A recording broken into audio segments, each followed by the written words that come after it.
introduce myself. My name is Oluwalashe Babatunde Benson, the #1 car spotter in my village.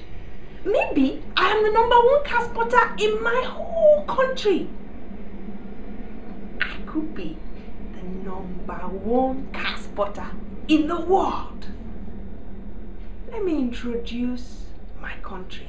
In my country, there are many towns and villages and cities. In the cities, there are skyscrapers, hotels, offices. In the towns, electricity, tap water, television. And then there is my village, where we only speak about such things.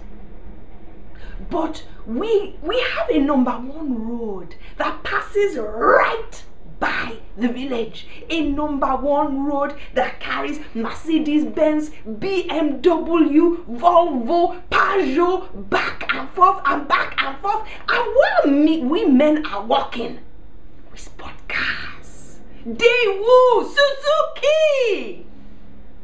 My sister Sissy thinks the government should ban spotting cars. She thinks that when I am spotting cars, I am not working. But it's not true. I do everything that mama and grandmother and every single auntie in the village asks me to do. I am always collecting firewood, carrying yam, carrying water, taking the goats to the bush, taking the cows to the river. And while I do it, I spot cars. There was that day when the Toyota Corolla arrived in our own village. Grandfather and I, we were sitting under the Iroko tree and we heard it coming from afar.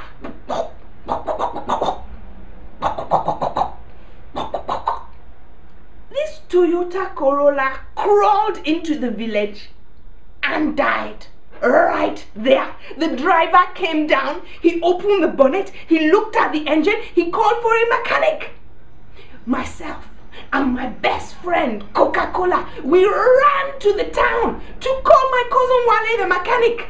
3 hours we ran through the bush, dodging the goats and the cows and the trees, going through the dry river beds until we arrived there.